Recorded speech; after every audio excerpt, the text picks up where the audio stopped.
இப்போ நம்ம வந்து ஒரு கோழியை வச்சு எப்படி மூடி சமைக்கிறோன்னு பார்க்க போகிறோம். வாங்க காய்ச்சி பார்ப்போம்.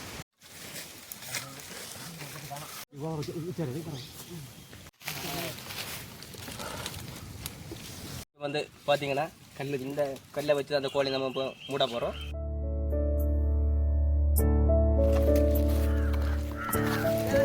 நல்ல பார்த்தீங்கன்னா சிக்கனை நம்ம இப்போ நல்ல கழுவி எடுத்துட்டோம்.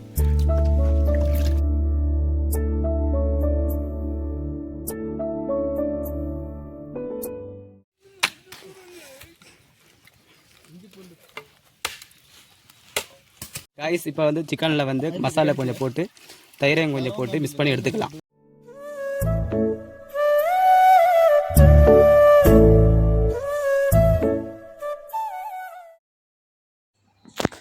காய்ஸ் நம்ம இப்போ தீக்குளாடி போட்ட கல்லை எடுத்து வெளியே வைக்கணும். இந்த மாதிரி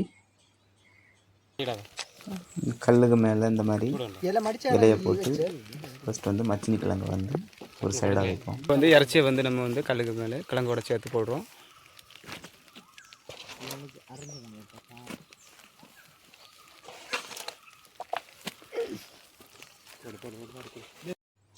சிக்கனையும் கிழங்கையும் உள்ளாடி வச்ச பிறகு இந்த மாதிரி இலையை போட்டு மேலே மூடி வைக்கணும்.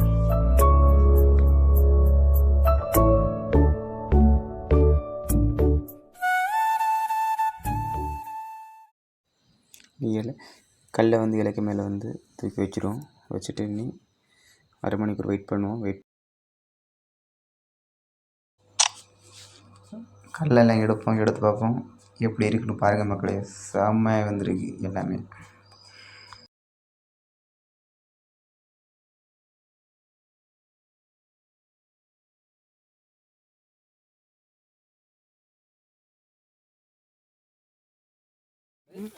நல்லா இருக்குது, ருசியாக இருக்குது, செம்மையாக இருக்குது, நல்லா இருக்குது.